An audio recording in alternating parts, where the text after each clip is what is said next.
Good morning. This is Lisa with the Weight Loss Freedom Summit. And this morning I have Kelsey Mathis, and we are talking all about stress today and tips and techniques that we can use for stress and how stress relates to weight. So, hello, Kelsey, and welcome to the Freedom Summit. And why don't we start with just a little bit of background about you and how you got started with stress.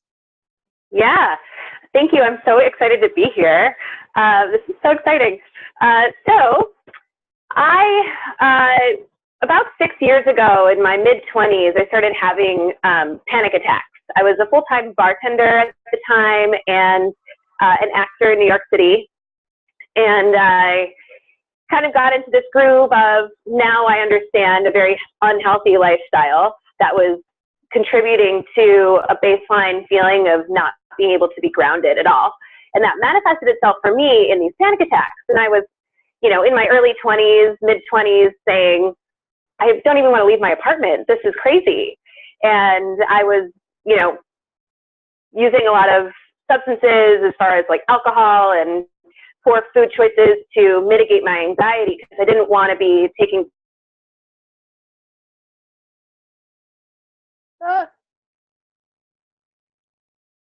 You froze. I was like, man, if this thing does, half, a quarter, an eighth of what she says, then sign me up. And I started meditating, and immediately my anxiety became much more manageable. My overall sense of health and wellness really started to increase on a steady level. And that actually led me to working with food, because I knew I wanted to be a meditation teacher pretty much right away, but I was like, nobody's going to take me seriously. I'm like 25.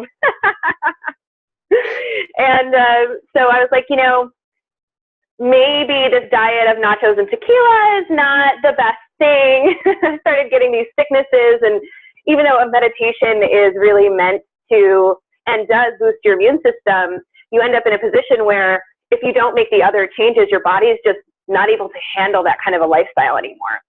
So I went through my own research and my own changing of my diet. That led to quite a significant amount of weight loss, in addition to what I originally experienced when I started to meditate. And from there, I attended the Academy of Healing Nutrition, which is based in New York City, but you can also find them online.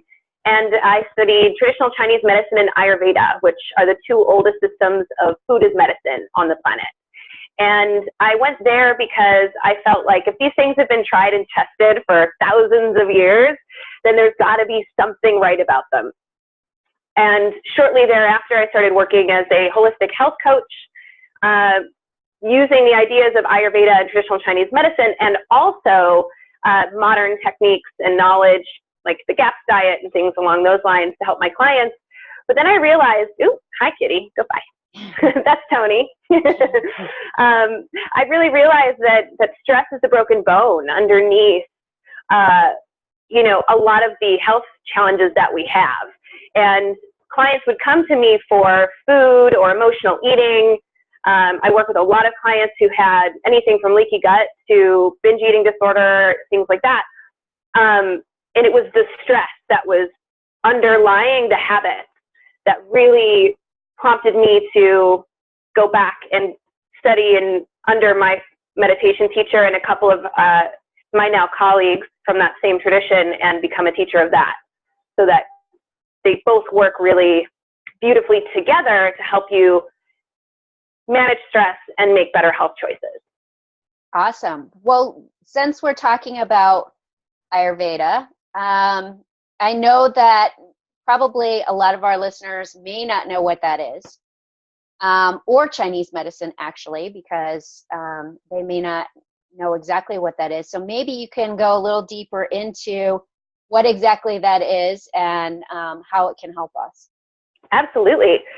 So traditional Chinese medicine and Ayurveda are approximately 6,000 years old. They like to fight about who's older, but They're both saying very similar things, but they're using different plants and herbs because of the different locations of where they came from.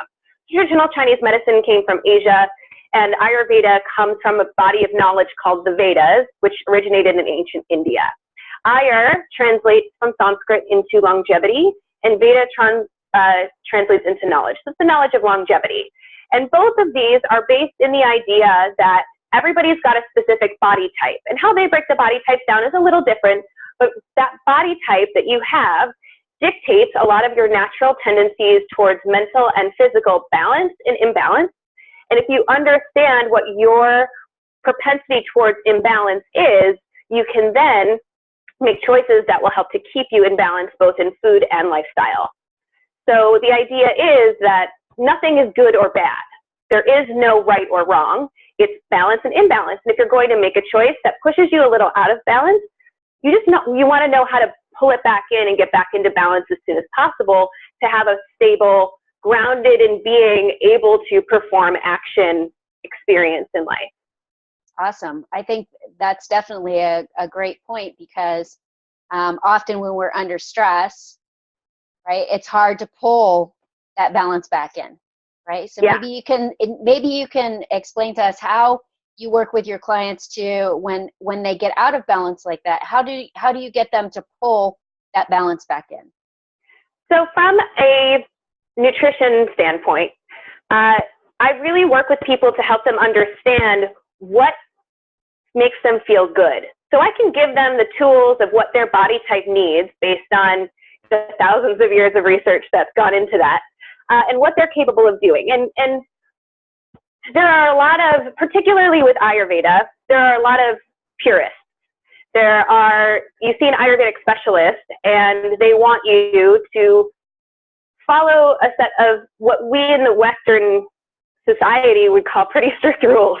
I'm not a purist, and I'm very open with my clients about that.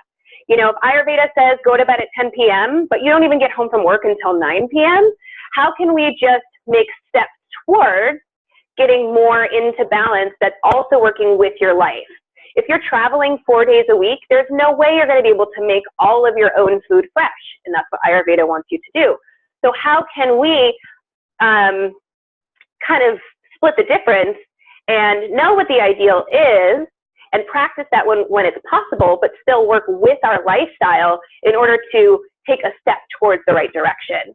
And over time, that gentle movement of small steps towards the new lifestyle is much gentler on our ego, because our ego does not like change. Ego understands that what is known, even if the known is not coming from our highest self, what is known is safe. So what we want to do is really teach the ego and teach the body what to ask for, and then that creates a sense of well-being and groundedness, and the other old stuff just isn't as acceptable anymore. Like in my own journey, I really started cleaning things up, and I had one day where I went and had pizza, and I remember coming home and being like, why is my nose all stuffed up? And then I woke up the next morning and I had eczema breakout, and I was like, there's absolutely no way, I cannot correlate the two. So you start to not even crave those things anymore that are causing damage to your body. But the first step is really remembering what feels good, because most of us haven't felt good in so long that we've forgotten. Yeah, for sure. I think that's one part of the journey is those first steps. And definitely, I've had some exposure to Ayurveda and Chinese medicine, and it is a stricter lifestyle. And I think there is some middle of the ground there. So how does that relate to, how do you use those particular things in your practice to help people with the stress factor? Yeah. So the stress factor really comes from a twofold experience. Stress number one is an outward experience. The things that come at us that use our adaptation energy for the day. So let's say that we all have a well, right? And in that well is water. And every decision that we have to make and every expectation that we have for the day that is met in a way that is not what we expected it to be takes a big pail of water out of that well. That is one way that we use up the energy that we have each day to make decisions from the highest part of ourself. And as that gets depleted, more and more what we would call stress responses start to happen. Another way that we're losing that water from the well is something called precognitive commitments. Precognitive commitments are sensory imprints that are stored up kind of like a filing cabinet in our mind of all these different times that our senses perceived us to be in danger, because our sense of fight or flight, which is really what we're talking about when we're talking about a stress, right? Like my mom is not stressful, my job is not stressful, but a certain sense of fight or flight reaction occurs when I have to deal with changes in expectation. And in all of us, there is this filing cabinet of all the times that our brain perceived us to be in danger, because it does not know the difference between true threat and a perceived threat. And I've got all of these precognitive commitments. Let's say, you know, I was on the teeter-totter when I was 5 years old, and I fell off the teeter-totter, and I hurt my wrist, and I'm closed my eyes, I'm crying. My mom comes over, and I open my eyes, and I see yellow. I see her wearing a yellow dress. Now, there's a file in that filing cabinet of precognitive commitments that says that shade of yellow may lead to danger. And all of these precognitive commitments are like leaks in the well. So on top of every time I choose to give a pail of water away, I'm also leaking water from the well. So what we want to do is experience stress release both from a conscious perspective, which is finding ways to ground ourselves in healthy routines, eating right for our body type, but also through what I found to be the most powerful stress relieving tool, which is meditation. A meditation practice that helps the body to rest, to slow down, and through that resting and slowing down, you actually are able to create organization in the nervous system that allows the body to get rid of what it no longer needs from that filing cabinet of precognitive commitment. So we end up on a baseline bringing our stress level down, so we've got more water in that adaptation energy well in order to be using every day. Yeah, for sure. I think that that's definitely an important point, is that you have to plug up the holes, so to speak, right? So that we can, so how does that affect, how does the stress really affect our waistlines? Very good question. So I would consider stress one of, if not the most, internal and external reasons for why we tend to end up in a place of weight gain. So what's happening physiologically when we go through a fight or flight response is our body is being dumped with the acidic chemicals of adrenaline and cortisol. Acid creates inflammation in our system. It's also starts to erode the inside of our system as well. So that's where we get early aging and things along those lines. Particularly, cortisol is one of the biggest reasons that we gain fat, particularly around our midsection. And because those hormones are beneficial to our system, but when we're in a chronic state of them, they can become toxic. One of the things that happens when our body's naturally detoxificating organs, the kidneys, the liver, get overloaded, is they're like, you, and the line to the liver, it's too long, get in a fat cell and go sit somewhere where you can't harm my host, right? It also turns our metabolism down. It turns our digestive system down. So food gets trapped in our digestive system or moves through our digestive system too quickly. So we become either nutrient deficient because we can't properly break down the food because it's moving through too fast, or we end up in a position where our body is hanging on to toxic food in our system, which in Ayurveda we call amma, food that is not digested. And that toxification of the body causes more weight gain. The other thing that happens when we're under stress is we make choices that are not from the top of our intelligence. I can't tell you how many clients I get on the phone with, and they say, you know what, I did great this morning. And when I came home from work, it all went totally to the dogs. And that's because we've gotten to the point in our day where our adaptation energy is so depleted that we're like, give me a glass of wine, give me a cookie, give me a candy bar. And those habits that we know from our highest self are not conducive to our, healthiest self, become the thing that we rely on in order to mitigate our stress. So not only is our body fighting us, but our habits are looking for comfort. We're looking for a way to deal with this download of realization that these chemicals are doing all of this stuff. And we're like, I have to do something. So we eat or we drink or, we party and do whatever we do. Right. For sure. And I think that definitely happens a lot, right? Once your bucket gets empty, you try to fill it up with the things that aren't exactly the healthiest. So what tools do you usually give your clients to help to kind of close that gap of stress-related eating and all of those kind of things? So I think the big difference between what is popular in our society and what I do is most of us think if we want to lose weight, we need to speed up. We need to go to the gym more. We need to be staying up late and cooking all of our own meals, and it has to be plain chicken breast and plain steamed broccoli. Boring. When really it's a process of slowing down. It is a process of in conscious state, being mindful and planning, and in a meditation state, if you choose to take that part of the road as well, which I always highly recommend. The meditation state acts like that on a level of our nervous system and our availability to go in and heal the body and give it the time to do that on its own.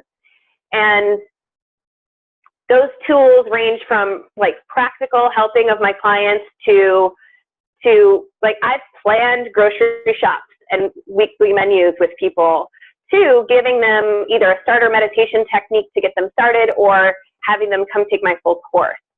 So they end up in a state of self-sufficiency, and that's my goal. I don't want you coming back to me for 5 years still needing me to help you plan your groceries and to hold your hand while you meditate. I want you to be able to do it yourself. And I think that is a really important and empowering place to be. Yeah, for sure. For sure. I think that it's so important to, with any client, to empower them, to give them the tools that they need, right, so that they can move forward and really conquer the things that they want to. Yeah. Right? So, one of the examples that I use a lot with my clients is this is the molecular structure of water. So the law of thermodynamics states that if we put water on a high vibration creates heat. That heat causes the molecules in the pot of water to move faster and faster and faster, and they become chaotic. They're bumping into each other, and that bumping is what creates the boil, right? But if we put it on a lower vibration, it actually starts to cool, and through that cooling process, the molecules, by nature of themselves, create organization. So what we're doing when we're going through the slowing down process, whether it's in the meditation state or it's in the consciousness state of taking time to plan and be prepared, even if the plan goes awry, it's okay, it will. We've taken the time to slow down, and that's where perfection actually lies, right? We all think of this perfect as this thing that we must attain, like, I'm going to be perfect when I achieve blah, right? And that's object referral happiness, versus when we're actually slowing down and creating the organization. And that's what nature intends for us, right? That organization creates the availability to see what is in the pattern and what is no longer relevant to the pattern. That becomes self-referral happiness. So therefore, we're not needing to reach for all of the gunk and junk in order to Band-Aid the broken bone of what we're dealing with. Yeah, for sure. I think that definitely we try to think that we can fix it. But how do you think that, I was talking to another speaker this morning, and we were talking about goals, setting realistic goals, right? And I think that that's an important point, and maybe you can touch on that just a little bit, is that sometimes we get a little bit of out of our goal range, and we think that we should be, X here at a certain time, and it can be unrealistic, and then we get stressed and all of those kind of things. So maybe you can touch on that just a little bit. Yeah, absolutely. We always need to have a vision of where we would like to be. And one of the tools that I received from one of my teachers that I use all of the time with my clients is to create something that we call an ideal scene. And an ideal scene explores the feelings and the sensations of being where we want to be. Because for most of us, it's not about the number on the scale. The number on the scale, in my opinion, is a big old fat liar. Like, that tells me what my personal gravitational pull is for that day based on so many factors that it's irrelevant. We want to feel sexy. We want to feel beautiful. We want to feel confident.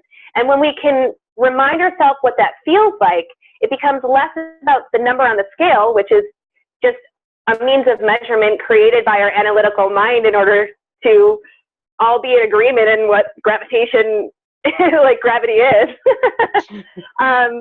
So what we do is we create this ideal scene, and I will walk them through a guided visualization where they're touching in on that with every sense, the sense of touch, the taste, smells, hearing, feeling, and through the different energy centers of the body. And once we feel that once, and we know that it can be there anytime we want to access it, the gross manifest layer of what's that number on the scale becomes less relevant, because we're reminded of why we're really doing this, right? And that's to come to balance, confidence, sexiness, love for ourselves.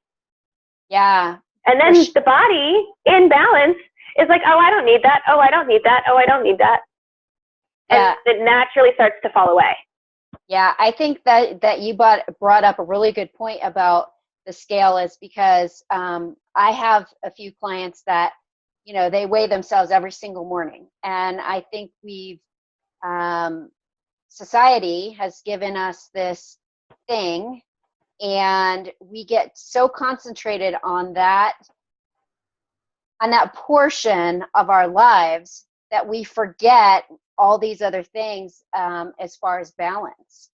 Yeah. Right? Yeah. And it's because it's easy for us. It's like getting an A on a paper in school. It gives us the availability to look at something outside of us to dictate to us what's going to make us happy. Again, that object referral happiness state, right? And when really, like, for example, a typical fitness model is going to weigh about 140 pounds, but she looks like she's 105 because muscle is so compacted, right? Versus it doesn't take up as much space. So it's completely false what these scales tell us. And we want to just bring that sense back into the body. What does balance feel like? And then body goes, oh, I'm getting the nutrients that I need. I'm not as stressed out. I'm getting the rest that I need so I can turn up my metabolic rate, and all of that excess stuff starts to go away on its own. And what I love about Ayurveda and traditional Chinese medicine is it takes into account that everybody's body is different. And a lot of what I teach is, what is the natural shape of your body, and where is it hiding, right? And how can we find love and acceptance and confidence and sexiness in that? Yeah. And I think that's definitely definitely a huge point, is that we get so caught up in looks, and that we forget the underlying layers, right? And I definitely have been there many times. And I think that that's definitely a huge point, is to peel back those layers, right? And start enjoying more of, as we peel back those layers and not concentrate so much on, I mean, we want to eat healthy, obviously, Mm-hmm. right? So maybe you can talk a little bit about how eating healthy affects the stress factor, because I think it's all related. That's Right? a great point. Yeah. The body is the printout of what we give it, or it is the house that we live in. And we can build our house with straw, we can build our house with bricks, or we can build our house with concrete. And based on the materials that we're putting into the body in order to build this house, that is what will dictate how strong our house is, in my opinion. Yeah, totally agree. So I think it's so much more about an overall rounded, and a rounded lifestyle, and all of those kind of things, than it is just about our weight, because we are more than just what's on the scale. Yeah, we are so much more. And I think we do ourselves a disservice when we have this, and this is what's happening, stress response, a fight or flight response. Our vision narrows, and the only thing we can see is the one thing, right? It's our enemy, the thing that we either have to fight or flee, and that becomes a scale. And when we can remind ourselves by slowing down and getting out of this fight or flight response, this chronic thing keeping us narrow vision, and go like this, we can remember that there are so many beautiful pieces to us, that if we start focusing on the creation energy that goes along with that, we're actually getting in the flow of what nature intends. Nature is always evolving. It is always moving forward. And the more we can get into that flow and creation, the more our body will respond. Because, you know, we think of this body thing that we've got as being however many years old, but the oldest cells in our body are about 7 years old. Most of them have turned over much more quickly. So we have the absolute power, if we choose to take it, to recreate our body into, over time, something that is the strongest house ever built. But we have to remember it takes time. Yeah, it definitely doesn't happen overnight. And I think a lot of people, and in my opinion, you know, in my personal life, I thought that, you know, as I was going through my journey, that, you know, I would definitely go through some major stresses, because I would, you know, the self-talk and the self-care about, well, I didn't eat well today, and, you know, all of that kind of stuff. And I think we tend to put that, in our minds as well. And maybe you can touch a little bit about how that self-talk and that mind chatter can definitely add to that stress that we're feeling, right? Yeah, there's the stress of the action itself, and then there's the stress of our layer of opinion on the action. So we're double stressing ourselves when we're like, oh man, you know, I had a cookie today, and now I'm a bad person because I had a cookie. So now not only have I done something that at the, you know, at the end of our life is a very innocuous moment, right? But now I've called myself and labeled myself a bad person because I went through with that action. When in reality, all of our cravings are really pieces of information. And as we start to slow down and listen to the craving and come from an observer standpoint, instead of just like, I want cookie, I see cookie, I eat cookie. Or I don't even think the I want a cookie, I just am like suddenly eating it and going, wait a minute, what, where did this come from, right? But then I can cultivate this observer's perspective through the slowing down process, where I go, I'm looking at that cookie and I'm really craving it right now. What is my body telling me that I need based on this craving? Most of us are like, cravings, bad, terrible, throw them in a closet and never look at them, and then they grow and grow and grow. But if we allow it to be a source of information and and just have that moment of, what am I really looking for here from whatever it is?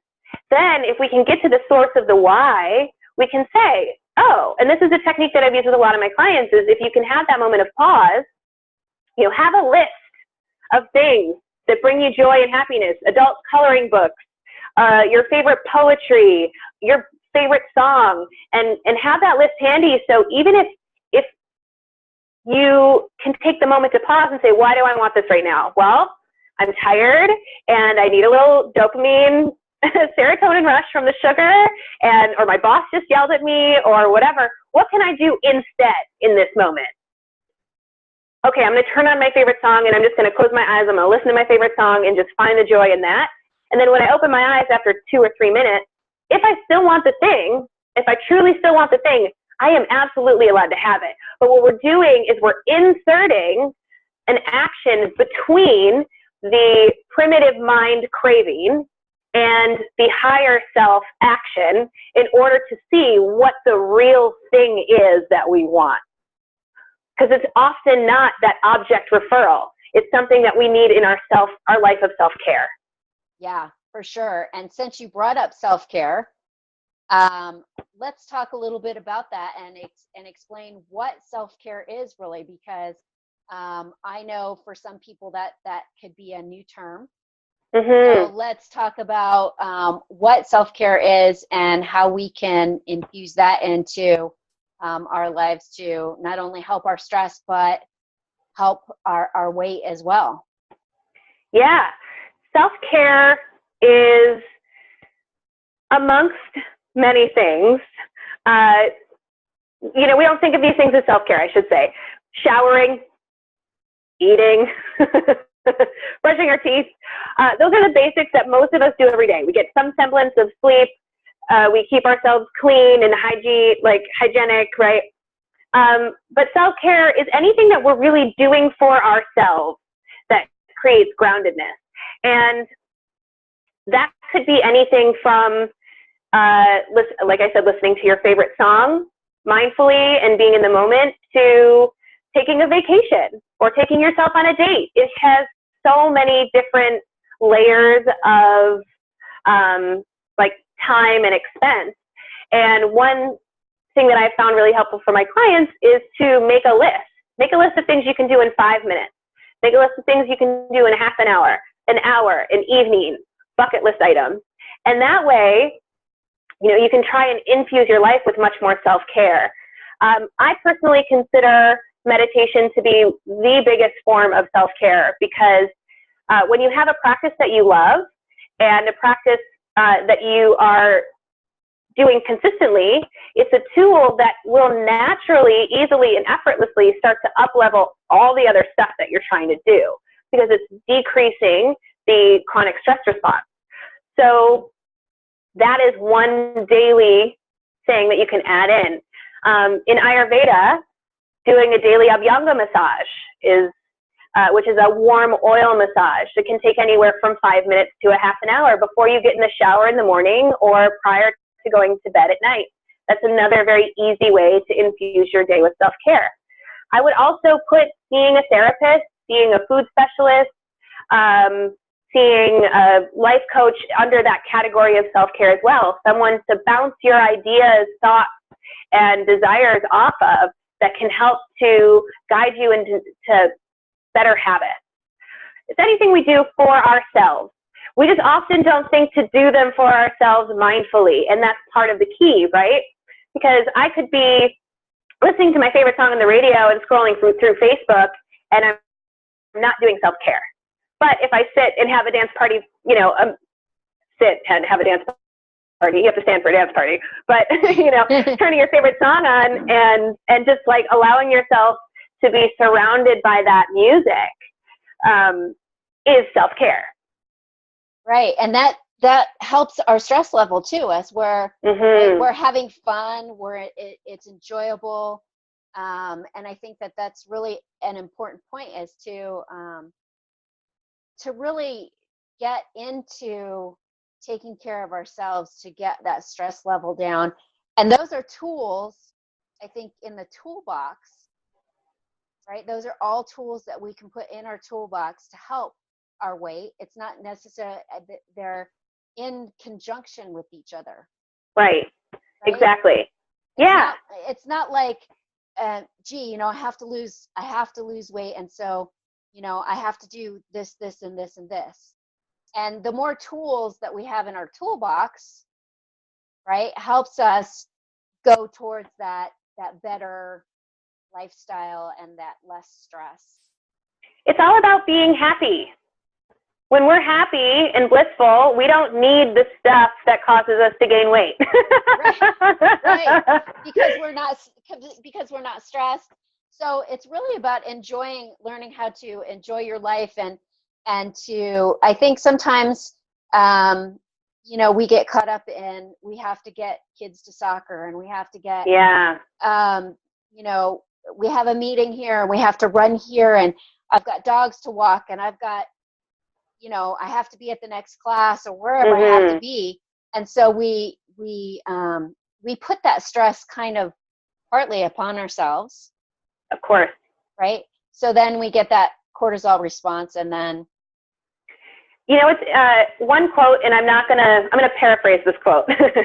But Stephen Pressfield in his book, The War of Art, says, in the law of productivity states, first you have to know what is important and what is urgent, and then you have to do the important things first.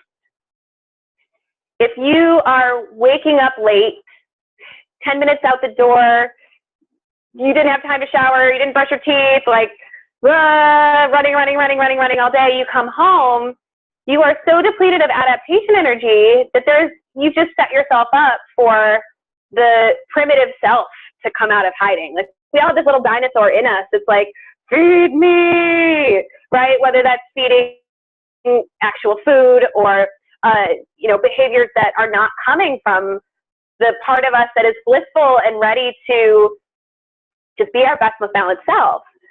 So it definitely is something that is important, but overlooked, particularly by women, because we are caretakers. And we are so used to allowing that well of adaptation energy to totally dry out that even having a little bit of water feels selfish.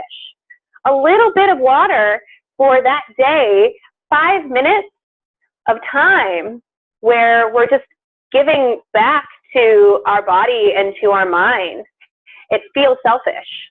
And I remember when I was first going back through my journey, I was working 7 days a week, and I don't have kids, but my brother does, and I've spent a lot of time with them, and I see my sister-in-law, who's just such a wonderful mom, but, I was going back through my journey, and my coach at the time, who's still my coach, she's amazing, she told me, she's like, you need some white space in your calendar.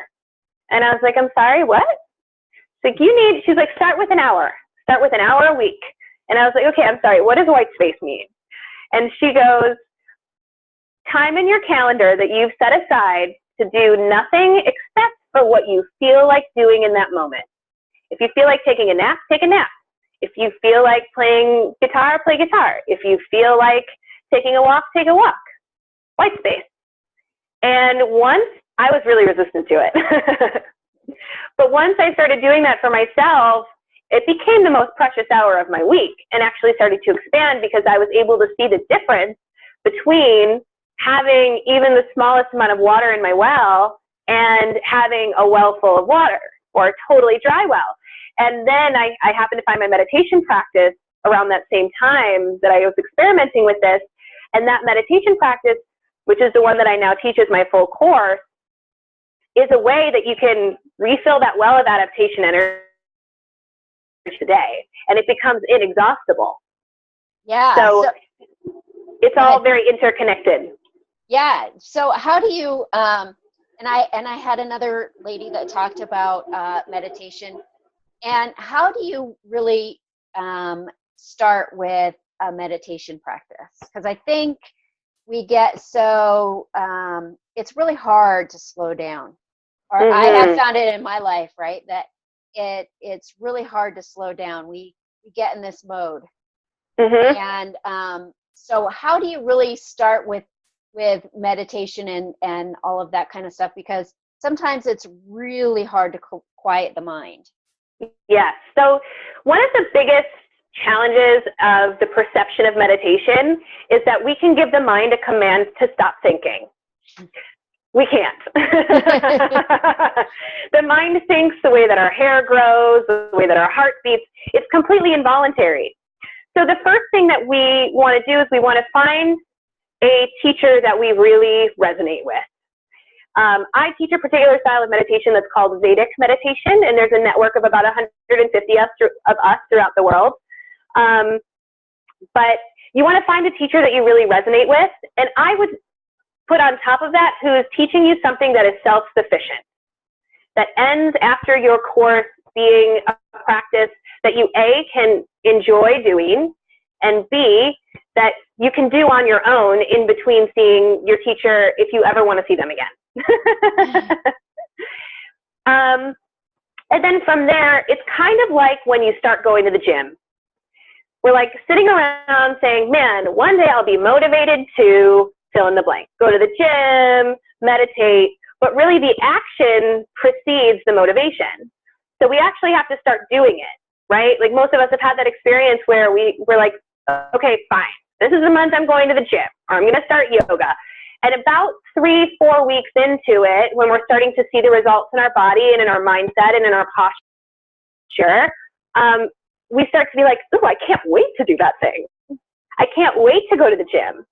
So meditation, most of us are waiting until we're in the midst of a stress response to be like, oh my God, I should totally meditate right now. But it's like going to the gym for your brain. You have to do it consistently in order to see the results. And what happens to your brain over time is just like any other muscle. Your fight or flight response center, the amygdala, will shrink.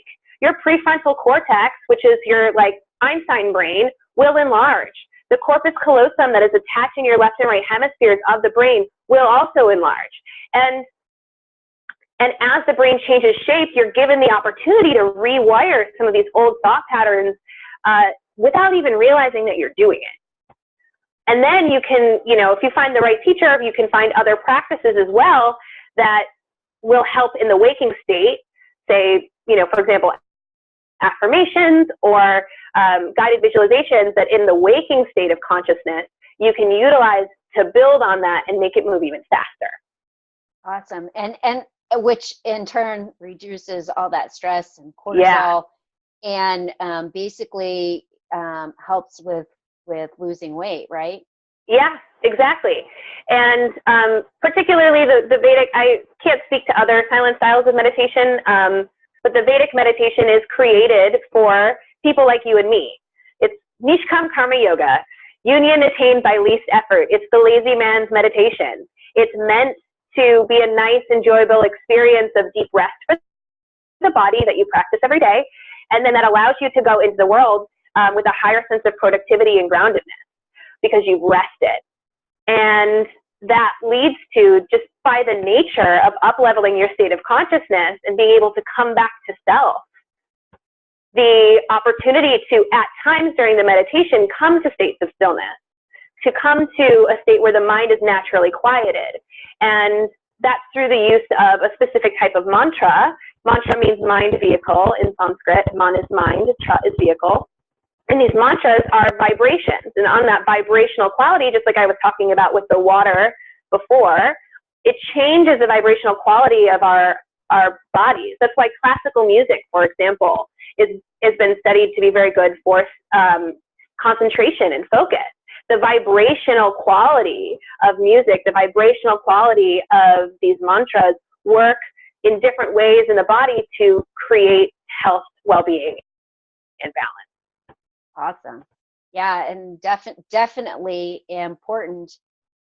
So if you could give 3 of your best tips that you use for your clients on how to really reduce stress and end up just giving us an overall view of how we can really use all those tools in the toolbox to reduce that stress and help our waistlines, that would be awesome. Yeah.